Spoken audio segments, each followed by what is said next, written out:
Ladies and gentlemen, the moment you have been waiting for. I'm Adam, he's Scott, and we are joined by the man, the myth, the legend, Saxboy Billy. Welcome to the Saxcast, everybody.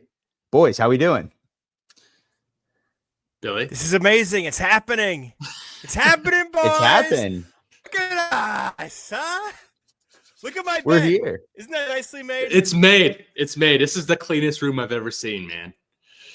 It's a beautiful background. Of the hospital corners, but you can see the way it hangs. It's perfect. Perfectly hung.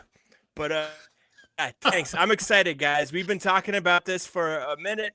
We sat in the third base line. We pitched it, and here we are. Here we are. So I'm excited. I'm ready to go. Thanks for being on this adventure with me, and I'm happy to be a part of the Bucko Banner. The Bucko Banner. I'm a part of. I'm under the Bucko Banner. Boys. Yeah, the Saxcast is here. Got my boys with me. Let's go. Let's do it. We've been talking about this for the past 6 months, man, and maybe even longer. But I'm glad that we're here. I'm glad that we made this a reality. I feel like we're going to have a big 2025, and I'm excited. I'm really excited. I don't even know what to say. This is first episode. We've kind of been like circling each other, like seeing like, are they going to still be doing this? Is he still going to be doing this? And then we're like, whoa, we're still doing it, and we're better at it now. And so it's like, let's collab. Let's mix and mingle because we're single. Yeah, there you go. Yeah, we needed to get our feet wet a little bit, man. It's all right. There's going to be a lot of bad starts here. Here's the first bad start. You just mentioned your bed. You didn't take the hospital corner advice back there. Are you boys making your bed every single morning? I do. Hell no. No, I don't. I can't. It's too. If I can't get in at night and it's too proper, I feel like I'm stuck. I know this is like a whole Seinfeld episode, but it's just like I can't be too just like in it. It has the cover's got to be everywhere. There's got to be pillows around the bed. It's got to be a mess for me to get in there.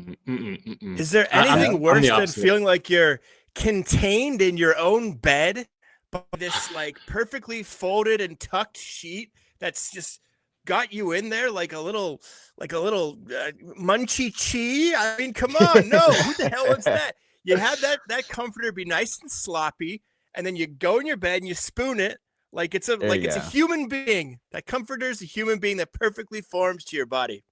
Right. I know Scott, because Scott lives in a studio apartment. So like if my you bed's walk right here. Yeah, you walk in, the bed's it's gotta be made. It's your furniture.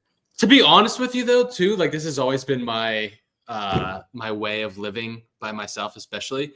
I hate like untidiness. Like I don't even know if that's a word, to be honest with you, but sure. I like to feel clean and organized. Like there are certain personal spaces like a second bedroom or a closet or an office space where I'm like, I'll throw stuff wherever the hell I want. But when it comes to my bed, I can't eat in it. I can't have it look untidy during the day. I just feel sloppy and dirty. I don't know. That's just my personal preference.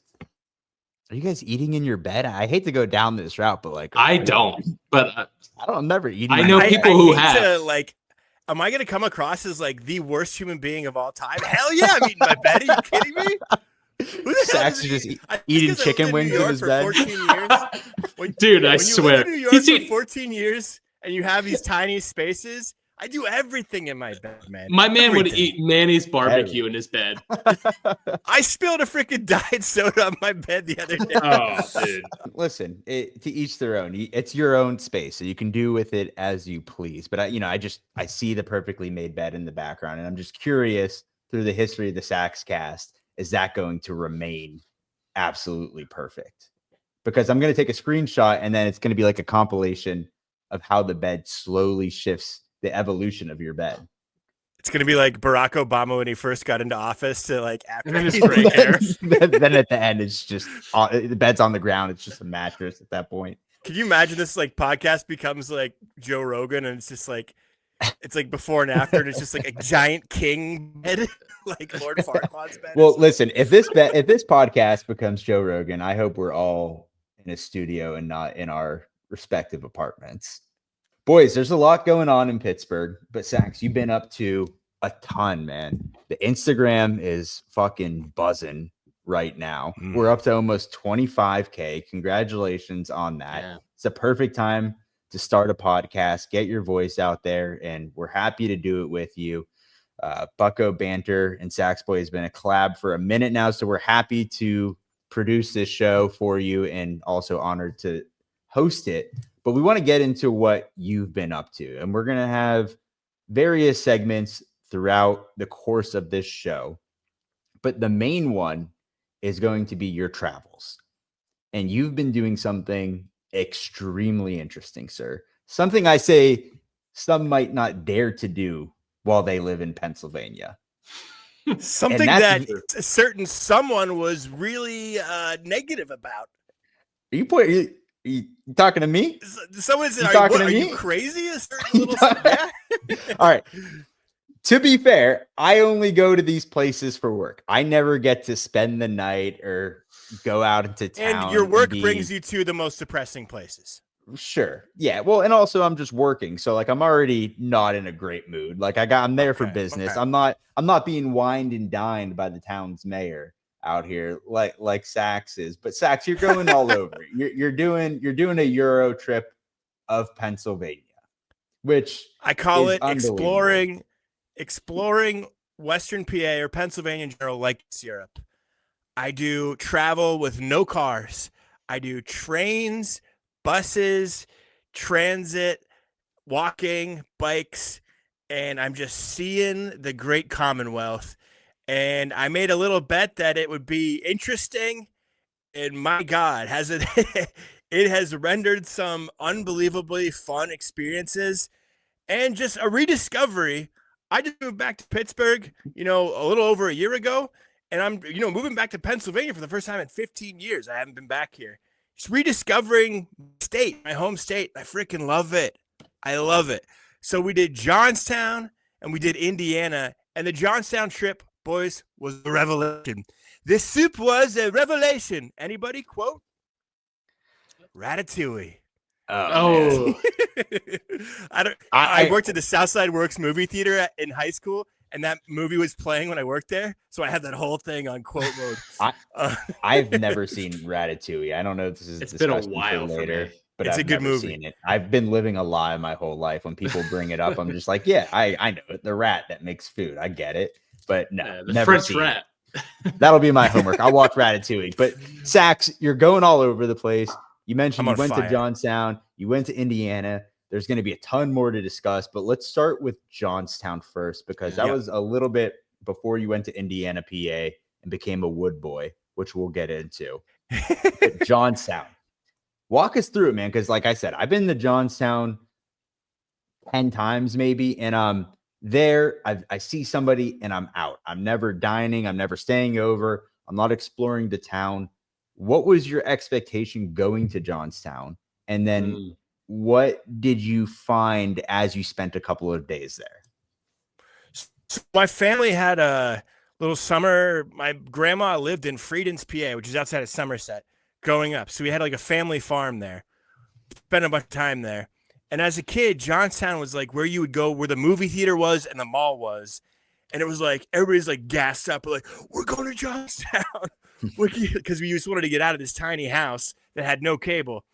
And Johnstown is also, grew up, they had the baseball stadium there. They had a Frontier, like the Johnnies.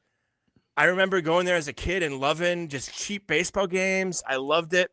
And so just over time, I've always thought of it as like a really fond place.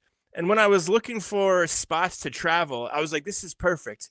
Because when you travel through Western PA, like it's Europe, you want density. You know what I mean? You want towns, you want things within, like with populations within, walking distance, commuter range.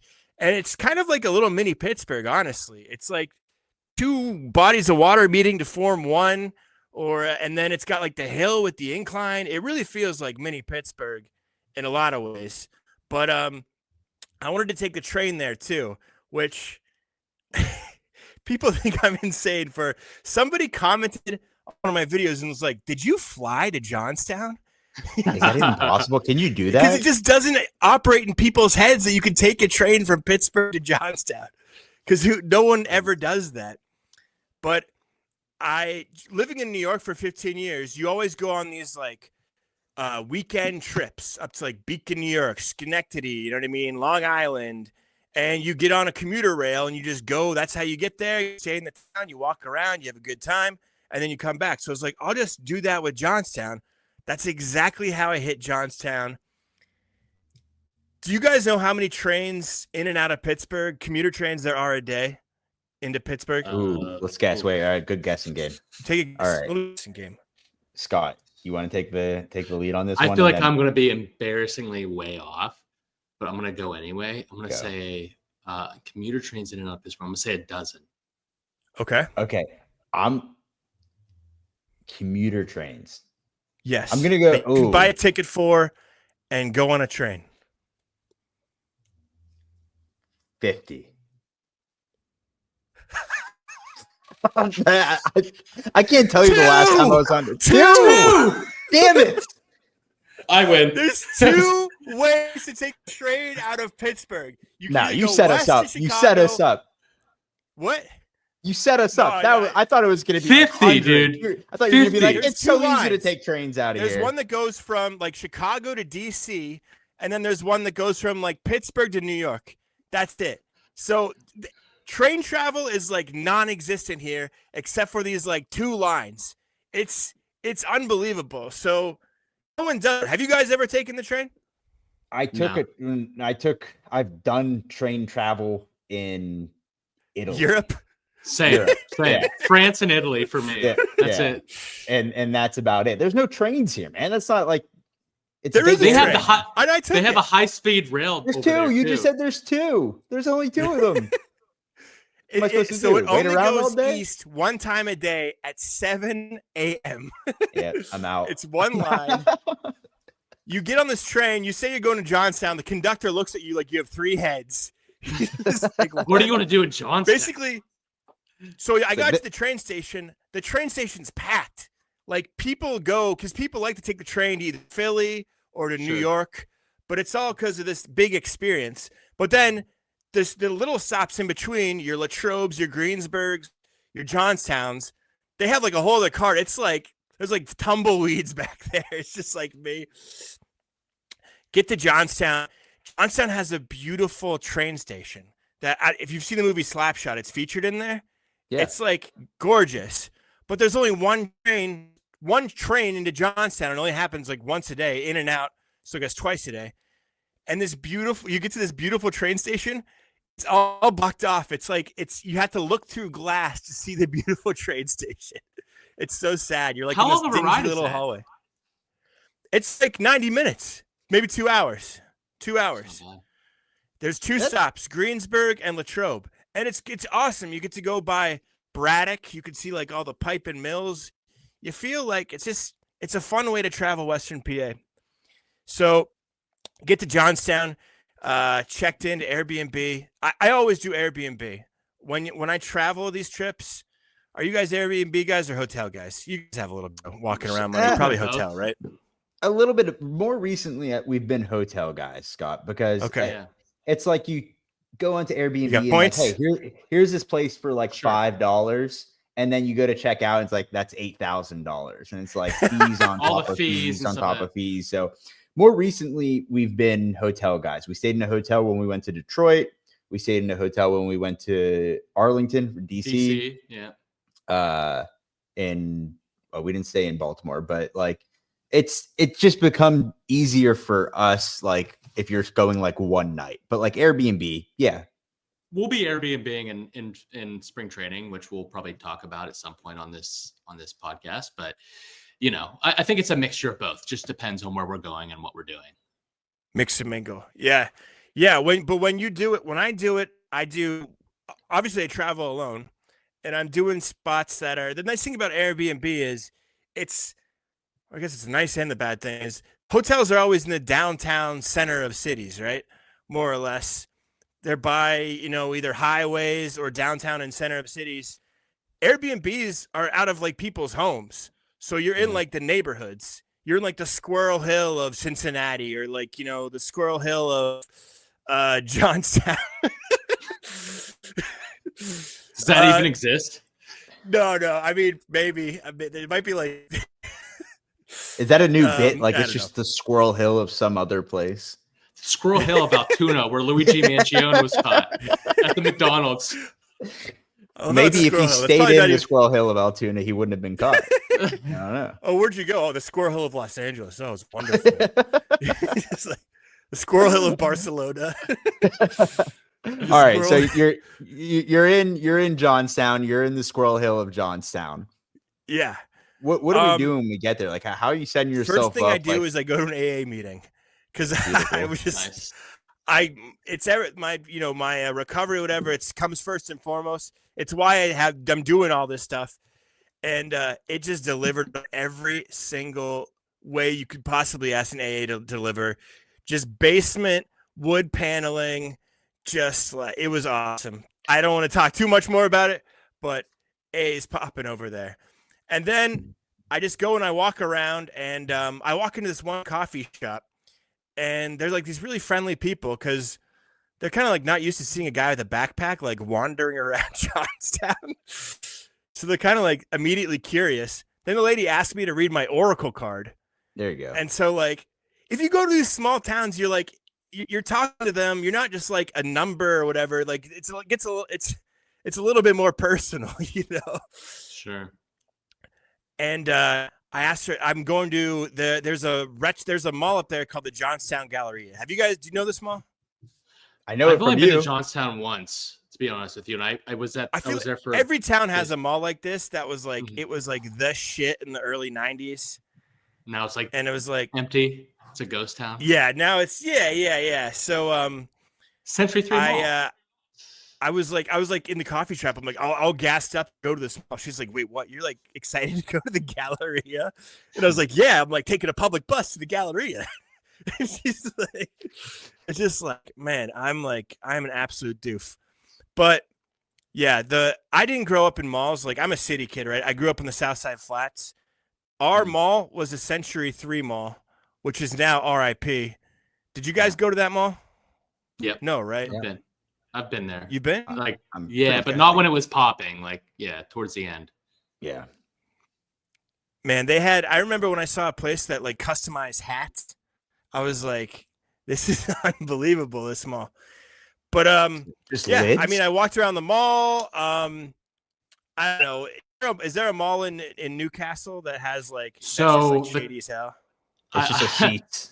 Yeah, it's a sheet. No, I always joke around that the closest civilization to Newcastle nowadays is Youngstown, and there's this suburb of Youngstown, Ohio, called Boardman, and it's like a cranberry. It's very comparable to a cranberry township, and there is a mall there called Southern Park Mall, and that's where we would go. It was like a 20-minute drive. What was the food court move? Japanese, Asian food, always. There was someone out there with teriyaki chicken on a stick, and I would like try to walk by as many times as possible and get as many samples. Yeah. First thing when you get off the bus at the gallery in Johnstown, you're like the first thing you go into is the food court, and that's a nice thing. The restaurants seemed pretty good because it was like local businesses. I don't know. The mall was nice because it's obviously a lot of the chains moved out, and the mall's a little old and run down. But then it's like a bunch of local businesses, so it's like a lot of interesting stuff.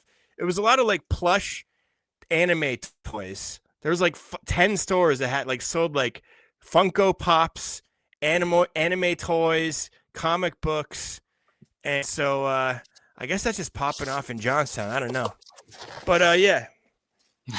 Oh, look at this! I got an Andrew McCutcheon Funko Pop in Florida. I saw it. There's no way I'm passing this up. Their licensing, like the amount of properties that Funko has, is truly unbelievable. Yeah, it's nuts. Anyways, I don't know. So I'm popping around. You get all the videos about Johnstown. I went to an immigration museum. I went to a hockey game, retro mall, and then 3 of the videos combined, they're over 4.5 million views, and that just kind of got the ball rolling. on like, okay, people are interested in travel to these kind of smaller Pennsylvania towns, and I'm interested in it. I like it a lot, and I have fun doing it. And you can go to my Instagram. If you go to my story on Johnstown, my whole tab, you can see my entire trip, my 3 days, and I'm pretty thorough with it. Where I stay, how much I spend, what I do. So it was a lot of fun. I highly recommend it. Go to Johnstown. Cool. What was it? Tell us a highlight of that trip, because I know you went around. I know you mentioned Coney Island too. You told us about Coney Island, which is a chain that actually originated in Newcastle, my hometown. And the downtown, what was that like? Like, tell us about that. This is like, it was such a stereotypical small town thing because Coney Island only had 2 people working there, and the line was forming, and it was like getting to be a little bit of a line. A guy was walking down the street that worked there. He just walked past, saw that they had a line going at the shop, and then he just walked in and said, "Hey, do you guys need help?" Went behind the counter and just helped him break up the line. It's like, that's what you gotta love small towns, you know what I mean? And he just did a little bit and then just like went back about his day. It's like that was pretty nice. The highlight, God, there was. I saw there was a dog in the middle of town. What was that about?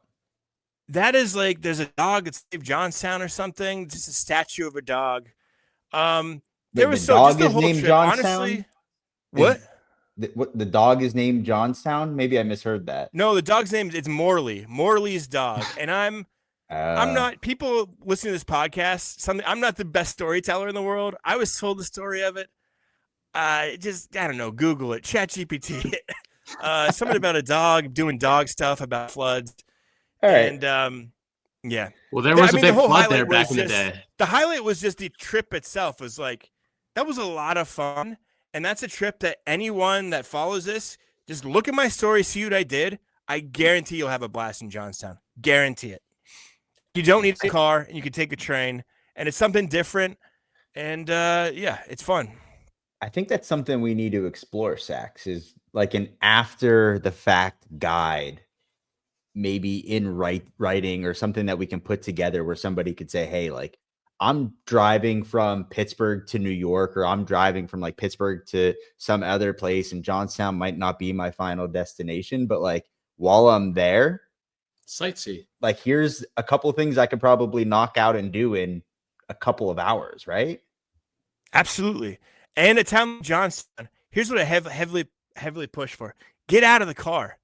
Because these small towns, you can walk the entire town in like an hour and a half, 2 hours, which means like you're really going to get connected to the town rather than zipping around, very quickly. So I always say, get out of the car, travel on your feet, on a bike, in a bus, on a train, because you get connected to people. You get a better taste of it. And yeah, absolutely. And this is not, there's something in the works too with, I was talking to, well, it's going to be a teaser down the road, but 5 million views about Johnstown get certain people's attention. And I should have some more news coming up about that, just travel in general. But we did a lot on that, so I won't get into Indiana. Yeah. I'm real quick, Sax. Yeah. Oh yeah, before you get into it, I just want to do, maybe this could be a little segment. How long do you think, I have the answer here, how long do you think it would take you to bike to Johnstown? Ooh. So I biked to Ohio Pile. Right. So that was about 9 hours. So Johnstown's further than that. It's probably like 3 Ohio Piles, maybe 23 hours. You said 23 hours. Okay. Was it less? I'm going to tell you overshot it, at least from Apple Maps. I'll give Scott a chance here. Apple Maps? I'm going to say, who uses Apple Maps? That's what I have at my disposal right now. I'm going to say 12. Okay, it says 8 hours, 17 minutes, which seems quick. I went to Coney. So they're not, Lance Armstrong's not driving this, like riding this bike. It's no, this is Saxboy. This is like 220. Saxboy. This is the Bucko Banner. 220, 35 years old. It says includes busy roads, may include unpaved roads, may require walking. Yeah, there's no way. Okay. Well, I thought that might be interesting, but Sax, you have all these other trips planned. We'll get into where you're about. Yeah. Go, Wow. but Yeah. It says 8 hours and 40. Yeah. Yeah. All right. All right. Well, maybe we'll put it to the test. Indiana, PA. Because I biked the 8-hour one to Ohio Pile. Yeah, I guess that makes sense. Johnstown's closer than I thought. Yeah. Yeah. What did I say? 23 hours? 23 hours. You're an insane person, dude. I could be in like freaking hours. Philadelphia by that time, I guess. Yeah. Nuts. I'm not going to sit here and. By the way, I'm biking to DC this year, so. Oh, you're taking the that'll trail. be good. Nice. Saxcast content. Nice. Are you doing that by yourself? Right. What? Hell yeah! Who the hell wants to do that with me? 4 days. Who's got the time? Right. All right. Before we get distracted, Indiana, PA. I'm really excited to hear about this one. So this was I dropped out of college in I guess like what's the second year of college called? Sophomore. That tells you what I know about college. And I was always in a city. I was in Pittsburgh. And I've always wanted to, if there's one thing I wanted to kind of do was to be in a small college town. And I remember I had a buddy, Sam, who went to Slippery Rock, and he was always like, Slippery Rock, yeah, we're going to white out IUP. He just kept on talking about whiting out IUP. It was like this big rivalry, Slippery Rock and IUP. And I don't know why that always just stuck in my head as just like the stupidest rivalry in the history of the world. But I don't know. I just always wanted to go to Indiana, PA. I've heard good things. That's another thing. So to get on a bus to Indiana, PA, how many buses do you think go to Indiana, PA a day? Oh, God. Oh, no. 1. 3. Malcolm in the middle, baby. 2. Okay, there we go. We're getting closer, Scott. We got this. You guys are getting good. I'm also like really tipping my tipping these things like, oh, it's crazy. Anyways. So the bus, this time the bus leaves at 4:55 a.m. 4:55 a.m.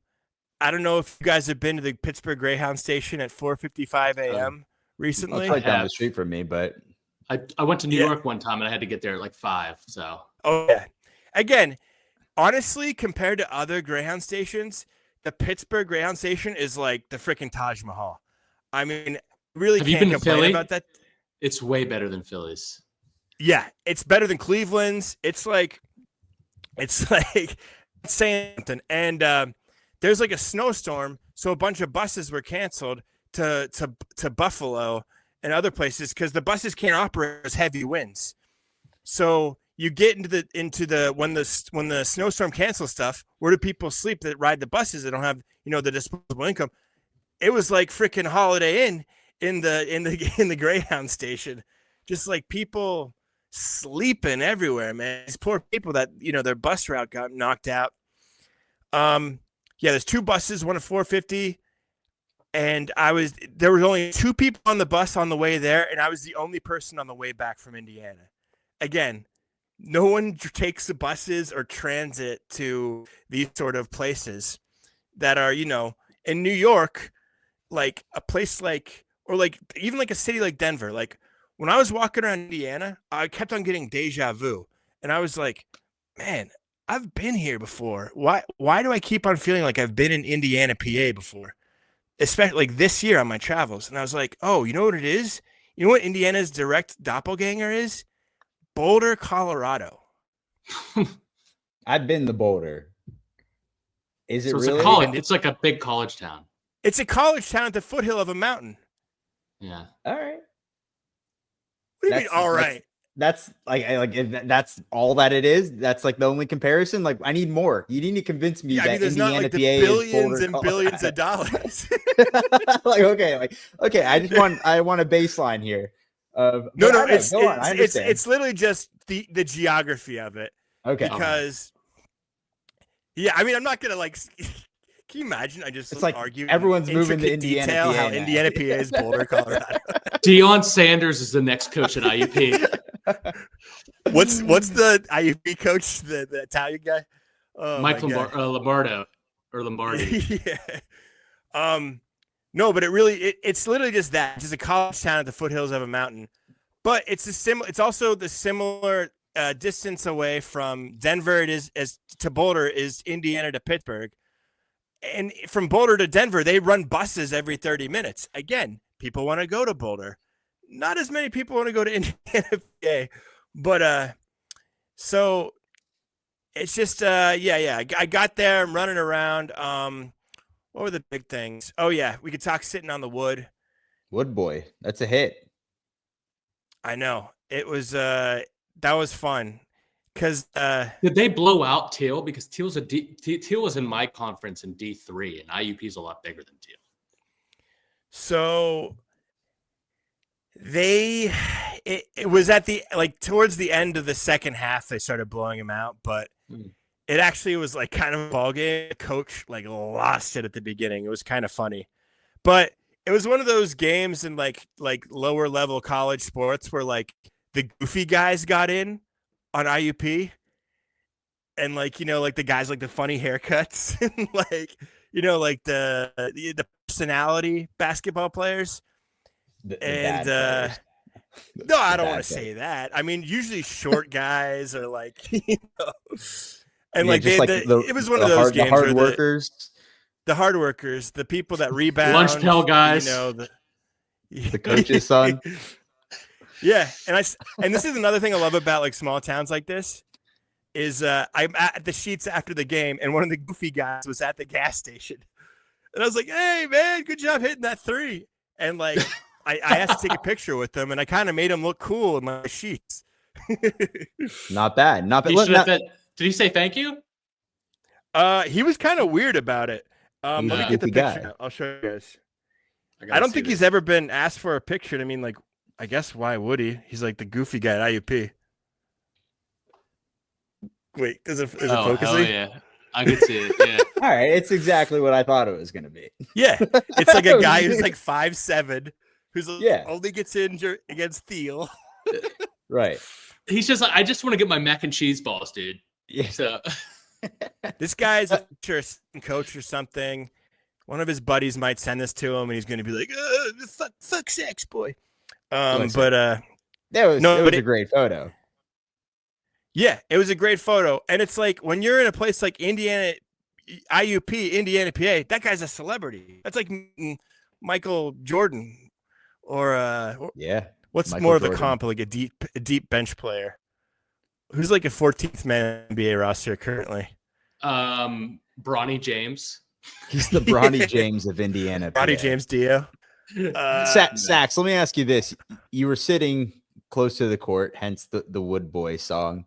When you bought your ticket, did you just choose where you were going to sit, or it was a general center admission? Court, exact line of center. Okay, so you asked for that ticket. Oh, I just got it online. It was $14. No, not bad. $14 and a video it's doing pretty well. It was it's fun though, because again, it was freezing. It's 18 degrees. It's against a D3 Pigeon school. No offense to Teal, but the Bobcats. Come on, man. They're Tomcats.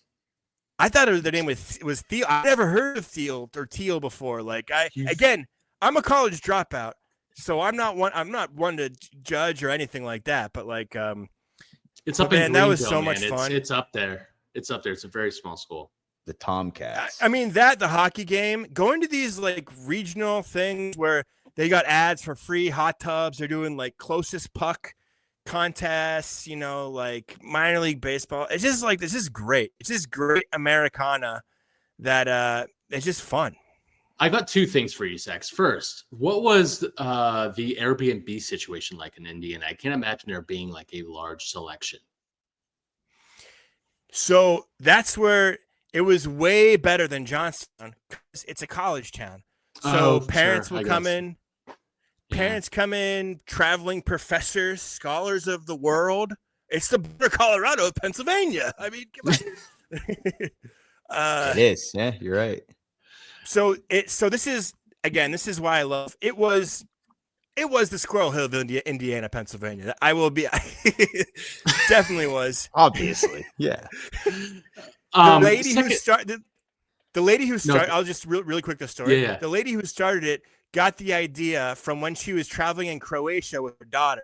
They did Airbnbs all around Europe, and she was like, "Well, I just thought I'd bring it to Indiana, PA, and it keeps me busy." And she had like a guest book that I signed, and I was just curious, like how many people are coming here. It's like once every like month and a half, she gets someone that visits. Writes like the loveliest note, like, "Hey, you rule," because she did rule. She was awesome, but like that's what just keeps her going, just running her Airbnb. I've got a proposal. You've been to Johnstown, you've been to Indiana, and I know you've been to Altoona already, but I say the three of us do some Saxcast content at a curve game this summer. Ooh, or spring. yes. Go out, find a cheap Airbnb, and do the whole Saxcast bit. We'll go to a. You got to do it my way, though. We're taking that train. Well, we're doing it your way, man. I don't want to drive. I want to go to the McDonald's. First of all, that's my only ask. I think that's like a bus stop, though. We should take transit to the McDonald's. We're gonna do a live episode from the McDonald's. I'm sure. I guess we got to be careful how we phrase that, right?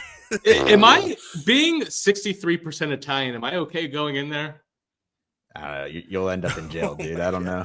I don't know. Just asking for a friend. That's all. But, well, Scott, real quick, Scott, how long? What's your Duolingo streak at now? 639 as of today. 639 days straight. Yeah. Give me something. Give me what do we got? Gabagool. That's just every day. It's just that. It's just so. This is another piece of content I want to do this year. So my friend Braddock Ben, he's also got a crazy streak with Spanish going, and I want to go with Ben and travel around Mexico with him as my guide, using only his Duolingo Spanish, and then just like Saxboy travel, no planes, buses. Por favor. Yeah. His Spanish Duolingo. I also want him to do interviews with Spanish-speaking Pirates players. I think that'd be so funny. Oh my God. That's like Kyle from SNL. What's his name? Kyle Mooney? Kyle Mooney. He does like the interviews. Yeah. Who do you do it with, like the San Francisco Giants? And it's just like the most awkward. They're like, what is happening? What's going on? That's Braddock Ben. That would be ideal content. We got to set that up somehow. I think these guys would really appreciate the effort. I mean, like, who's speaking Spanish in that clubhouse? You know what I mean? Like, yeah. Duolingo also would be just great gives you content. Like they give you odd things to start off with. Like, I did it for like 30 days, and I knew how to ask like where my sandwich was, and that was about it. I think that'd just be like, we'll see how good that Duolingo is, and they're based in Pittsburgh. Maybe sponsorship. Just drop us into middle of nowhere Mexico, and then we'll see how we do. In the middle of Sinaloa, in the middle of cartel country. Absolutely. And then it's just me and Ben, and Ben's like, "Oh God, Ben's in a trash can, like just randomly." I think that'd be so funny. We're definitely doing that. But yes, sounds good. Altoona is on. For sure. Sax, let's get back to Pittsburgh. All right. You had some activities going on in the city. Most notably, the RV show is in town. Yeah. Big RV show. Like it's 2 weekends. It was this past weekend, and it's this weekend on the 18th and the 19th, or could be the 17th through the 19th. But the amount of RVs that they fit into that place is mind-boggling. It's impressive, bro. I walked in that place. I was downstairs. I was in the downstairs area. I put an hour and a half, maybe 2 hours of like content, walking into places, asking people questions. I was doing it. And then I walked out of there. I was like, oh, nailed that one. That was great. I didn't realize there's an escalator. There's a whole second floor, which was basically that downstairs times like 5. Yeah. So literally I was walking around this RV show, getting lightheaded, and I had to leave and go out and get like a mark on my wrist so I could come back in because I had to go eat food. It was crazy, man. it was crazy that the amount of RVs there. And again, I'm not a car person. I don't really like cars. I don't want to be negative on this show. You know what I mean? I thought, like, growing up as a kid, I thought RVs were like the coolest thing on planet Earth. I don't know about you guys. I don't know if I thought about it that much, but I want to hear your Just thoughts. like, I had no thoughts about RVs. what the? How do you go guys on. think of it? Are you guys just not like transit geeks like me? Like, Nah. you might not have a gene. You guys are like good looking and like played sports and talked to girls and stuff. Don't. What a girl. What are girls? I don't know about that. I'm just so I get there and it's so overwhelming. And I gotta be honest, it's like they say like cars now in America, like they're all kind of the same looking thing. You know what I'm talking about? The same kind of. I was there for legitimately 4.5 hours. It was all the same exact. It's all the same thing. They're just like sheds on box trucks. Like, I gotta be honest. I will never own an RV. It totally turned me off RVs. I thought it was gonna be cool as hell. They're flimsy. They're like, you can just tell it's like the second you drive it off the lot, it's just like a boat. Like it's a sunk cost. Oh, big time. Yeah, it's like the smaller ones were the more interesting ones. Like I do not get these giant trailers and like that you put on like NASCAR events or something. Imagine they're so cheaply made. They're so cheaply made. They remind me of like McMansions. Like when you like a McMansion, you just like jiggle the handrail, and it's just like it's so loose. And it's just, you know what I mean? But it's like, oh, but it's got the fireplace. Oh, it's got nice, you know. I mean, just imagine the price of gas of that thing, and it depreciates as soon as you drive it off the lot, like you said. It's unbelievable. And I've been in a couple RVs before. I know friends and friends' parents who have owned them, and it's, not for me, but hey, to each their own. Here's the thing, the idea of like going in one still, I would like to do that. Just rent it. Why would you ever buy one of those things? Like, that's just something you should probably rent, unless, I don't know, but it was such a wash, bro. And I got a ton of content, and I'll probably be making some video. I'll definitely be making some videos on it, but it just kind of was like, I don't know, man. It didn't do it for me. It really wasn't as interesting as I thought it would be. And yeah, it's just the same. It's like 8 different models of like a shed. There were some interesting ones that had like 2 stories. One had 2 spiral staircases. That's just like, this is how dumb we are as human beings. Like we think like spiral staircases is like the absolute epitome of, high luxury. Yeah. That one has to be nice if it has 2 spiral staircases. So I'm not getting vertigo going upstairs. I don't know what we're talking about. Listen, but like was it like other people's RVs, or was it companies promoting different RVs? So it would be like, it was RV sales companies. And I guess it's like the sales company will genuinely stick with just one supplier of the RV.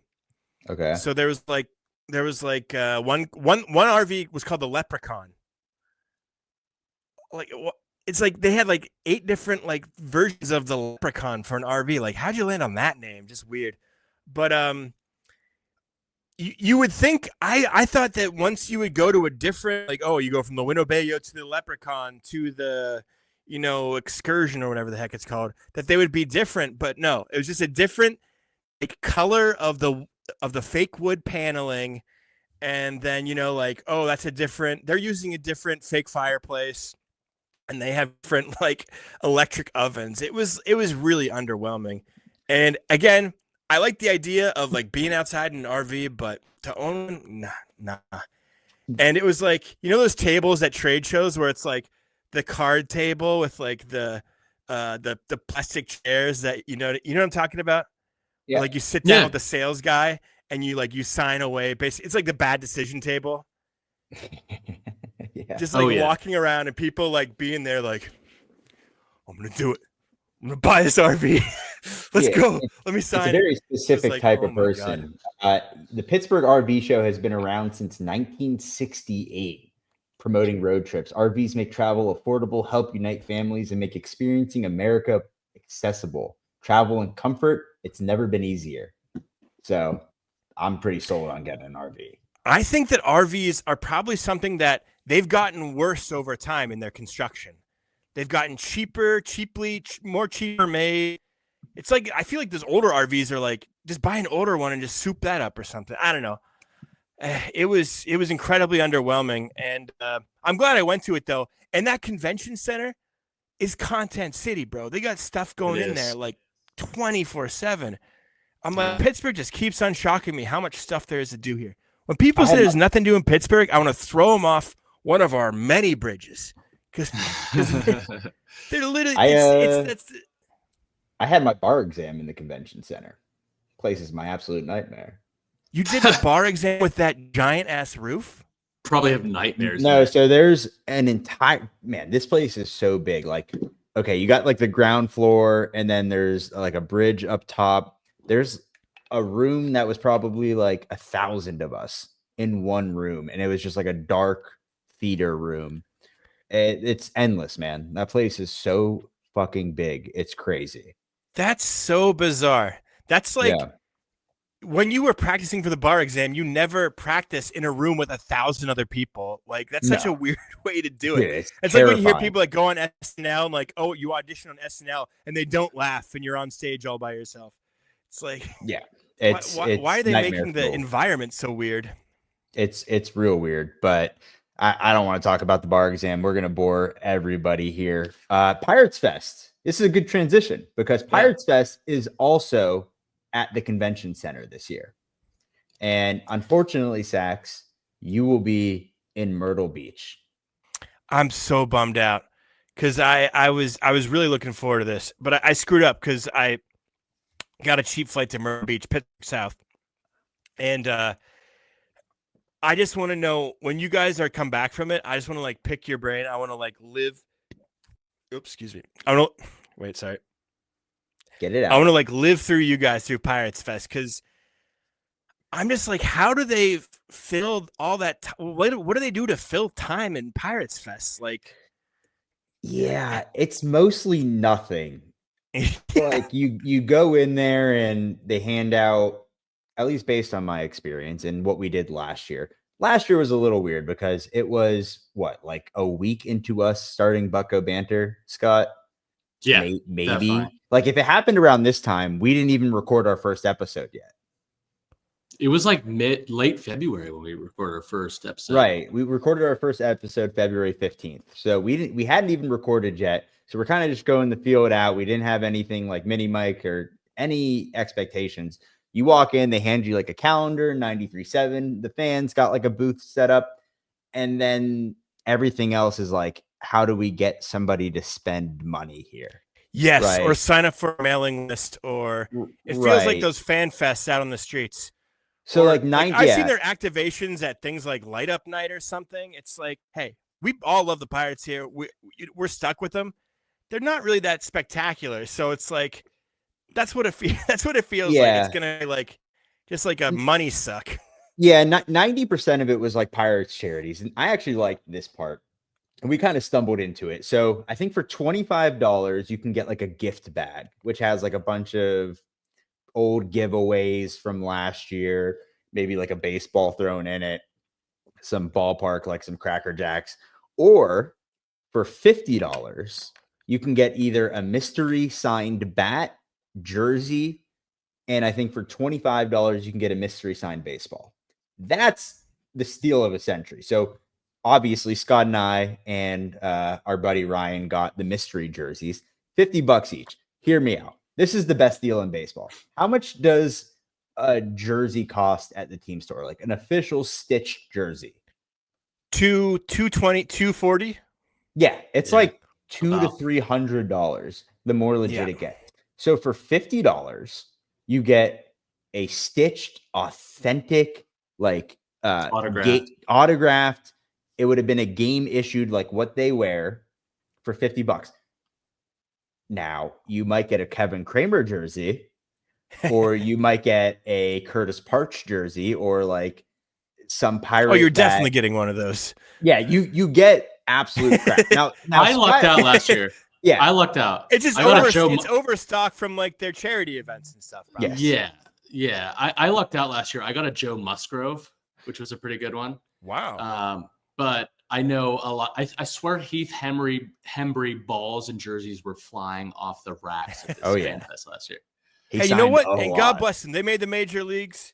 You know? Yeah, absolutely. He had a good career elsewhere, but like just not here. Yeah, it's exactly what you expect. We had season tickets last year, and they had a section for season ticket holders, and you go up there and they have like these gift bags for you, and you're like, oh, that looks awesome. And then you open it up, and it's all the giveaways from like 2019 and on.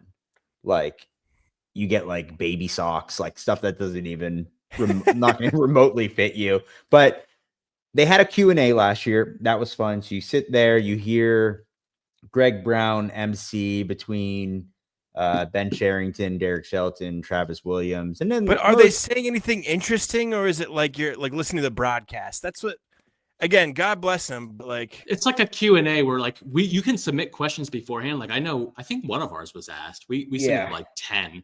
And it's fan questions, and Greg Brown will read them, and then like one or two or maybe all of them will take a shot at answering them.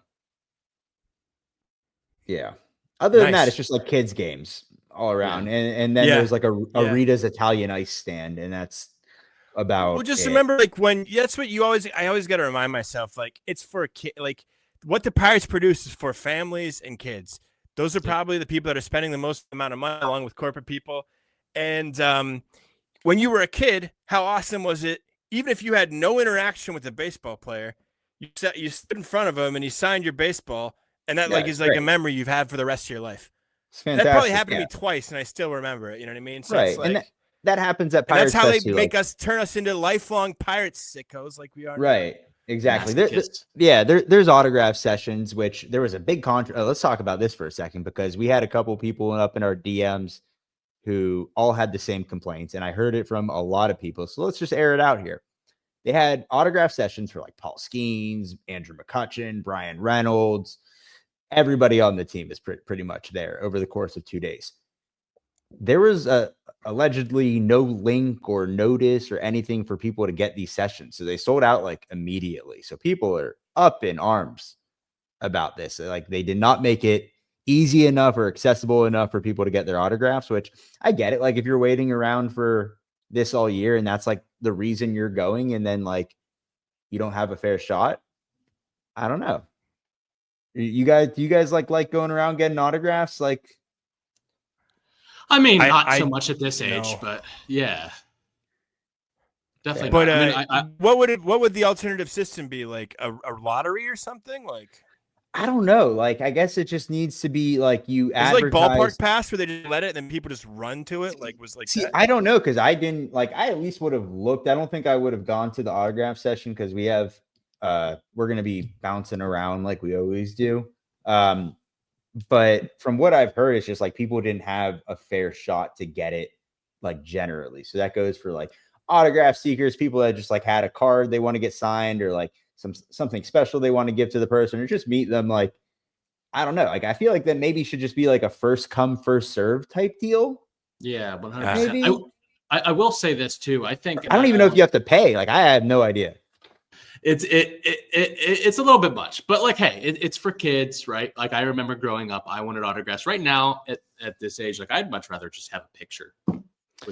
Yeah, I agree with that. I'd much rather have a picture or an interview.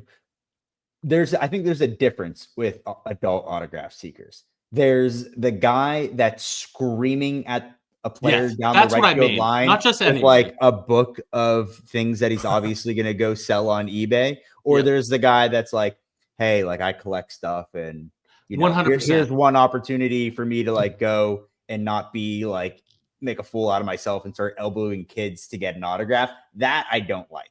But like 100%. if you're doing it for like a hobby or like collection memorabilia, great. But like most of those guys are like, I'm just going to try and get as many autographs as I can to go sell on eBay. That I don't mess with that. Yeah, good distinction. Thank you. So I made a video early on in the account of the people stand out by the Fairmont, and I had all the intention to be like, go over there and be like, oh man, what's up? You guys stink. You guys are some... It was mostly like, I talked to them. They were like really nice. They're like, yeah, we know this is stupid, but we like it. It's a hobby. And, like now one of my favorite things to do is I go and go to the Starbucks at the Fairmont and I sit in the lobby. And I just love the ecosystem of these autograph seekers because there's hockey teams in town now. They'll wait across the street with their books, like in this like weird, like sort of like awning way. And they have like those like Terminator eyes so they can like zoom in and like it like circles around like a Canadian's face. And they're like, Johnny Boychuk or whatever the hell it is. And then they like Connor scurry McDavid across the street, like flipping through the book. And it's like, they're so good at it. And the thing about hockey players is they all dress exactly the same. They wear that like toque with like the popped collar, like long thing. They're all like skinny. They're all like 5'11". So they seem a lot more easy to identify because they all wear the same thing. Sure. But I love just weird, like it's like me and like kind of like transit. Like I just love weird things like that. Yeah, so hey man, I'm be curious to see what you pull, man. We had to do a case break. Oh, yeah. Right. Yeah. Let's wrap this up, boys. I think this is a good start for episode 1. I'm absolutely pumped that we got this off the ground. Same. Like this is episode 1. It's a work in progress, man. So like we're going to get better and better at it. These guys have been podcasting now for almost a year. They've gotten real good at it. This is my first time really doing it outside of being with them. So, I'll get better. Yeah. And it's going to be fun. It's going to work. And thank you.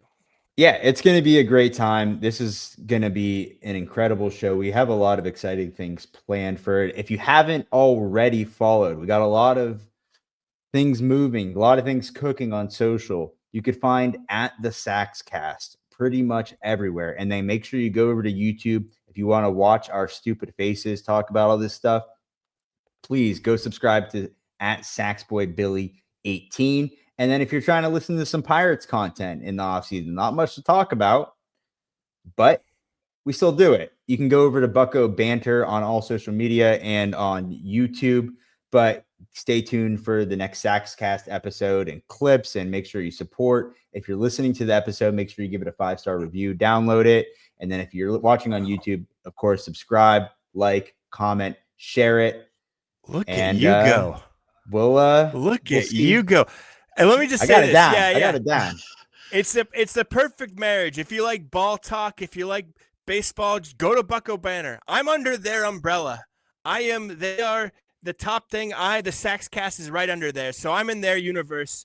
Go support these guys. Support both of us. We both started probably the same month doing this kind of stuff. And we're kind of rising together. And we're going to keep doing this. And it's going to work out. So this is a team. This is a partnership. And I love you guys. And let's go. Can you imagine I start crying? Likewise, Sax. I feel like we need to exit the episodes with you playing a saxophone. I don't know if you own a saxophone or if you have ever played a saxophone, but that we could AI that. I could play this Ryan Dowmett bobblehead. There you go. Even better. All right. On that note, ladies and gentlemen, we'll see you next week. Is that the driving crooner? See you guys.